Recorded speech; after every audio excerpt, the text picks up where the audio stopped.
It's not always the best way to go about things, to say, yeah. So for example, what's so funny? Everything. Everything, if you look at it the right way. So, gosh, probably about 5 years ago now or so. I'll say it's 7, because then maybe it's beyond the statute of limitations. But many, many years ago, I was talking to a class, and I told them that. I go, what's so funny? Everything, if you look at it the right way, if you know how to look at it the right way. And I was telling them that it came from this video you shouldn't watch. It's called National Lampoon's 7 Deadly Sins on YouTube. You shouldn't watch it. But essentially it's 7 short films put together into one film that's about, well, the 7 Deadly Sins. And a little comedy, there are funny movies about the 7 Deadly Sins. So the first one is Wrath, and it stars a comedian named Andrew Dice Clay, who was big in the 90s. And the thing centers around him at the beginning of the film having an argument with his girlfriend because she sends him out in the middle of the night to go get feminine hygiene products. So he goes out in the middle of the night to go get these things, and it's just like a whole thing about how angry he is. And so everybody he comes across, he insults, makes fun of them, is rude to them. And so he ends up, long story short, he ends up getting shot and he goes to hell, and that's funny too when he's down there. But the point is that at one point he's walking around this 7-Eleven kind of thing, trashing the place, and then he's looking at something and this little kid goes, so he starts laughing. This little kid goes, "What's so funny, mister?" And he says, "Everything, if you know how to look at it the right way." And I remember hearing that when I was a little kid. Don't ask me why I was watching this when I was a little kid, but I thought it was, I'm like, that's pretty deep, man. That's pretty awesome. So I was telling this story to my class a few years ago, we'll say 7 years ago, and my class is like, "Hey, Scanlon, can we watch it?" And of course, I say, "No, man, that's too much, man, that's too far." "Oh, come on." Listen, I'm telling you it's too far. It's too far, right? And then they're like, "Oh, yeah, exactly, come on, man." I'm like, "All right, fine, we'll watch it." But it took a lot of convincing. And so the thing is, I hadn't watched it in a number of years. So as bad as I remembered it being, it was worse than I remembered it being. But I found this out because I started playing it, and about 30 seconds or so into it, I'm not exaggerating, an AP comes in to do a walkthrough. Oh. Yeah, and so everyone looks at them and then looks at me. And then, well, what can I do? You know? Stop the video?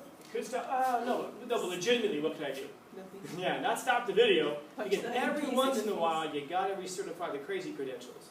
People gotta think, oh, you're capable of anything. So I see her walk in, and I just go, and we watch this thing. And it's pretty bad, but it gets to that part, where he says, what's so funny? Everything, if you know how to look at it the right way. And so the AP stays for quite a while. And every time there's this really dark humor stuff going on, they're looking back at her, looking over at me, and have you ever been so messed up in life that you can't do anything except for laugh? This is where I was at that point. I just thought, wow, they're dead to rights on this one, man. There is no getting around this one. But, screw it, right? So we end up watching the video about 15 minutes in or so, 14 minutes in. The AP finally gets up and they leave. And then the class asks me, "Oh, man, what did I go?" "Yeah." And so in my head I'm practicing. "Welcome to Walmart." "Hi, welcome to Walmart. Thanks for coming in today." They don't even reach one. Well, they would have had I been fired. But I ended up getting the email from the AP. I'm like, oh man, the walkthrough form. I'm like, all right, let's do this. Open it up. And under comments it says, "Excellent use of technology to reinforce class concepts." Professional teacher. And this was an AP I had some issues with before. So anyway, I ended up coming across this AP a week later in the hallway, and walks up to me and goes, "Hey, Scott, I need to talk to you." I'm like, "Yeah, hey, I messed up. What do you could have done it." "Yeah, just to reinforce, the humor, and I understand what you're doing with the video, but the humor in the video." And then that was it. I was like, "Really? That's it?" Yeah, just don't show it anymore. And then I won't show it anymore because I was wrong. They were right. It was too much. It was too far. Even for myself, it was too far. All right. But the point to it was, I sat there, and if you've ever been just dead to rights on something in life, and you sit there and just go, I'm done, man. And you can have a choice. You can sit there and just kind of die to it, or you can sit there and just go, "That's funny." And these are your choices in life with everything. These are your choices in life with everything. We have a choice of whether we will respond to something. If something tragic happens in your life, you've got a choice. Are you going to let it destroy you, or are you going to laugh at it? Because once you can laugh at something, by the way, it no longer has any power over you. Why is it that comedians tell the jokes that they tell sometimes? Like Sheila began by saying, they're self-deprecating. They're putting themselves down in these jokes. And so why? Well, because once you can put yourself down, what's anybody else ever going to say to you that's going to make you feel worse? You've already said it to yourself. You've already heard it. You've already internalized it. You've heard it from the worst possible source.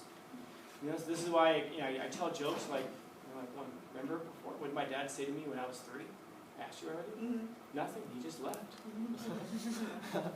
Yeah. And now we can sit there. We have some choices. We can sit there and go, and clutch the pearls. Scallon is horrible. You shouldn't joke about that sort of thing.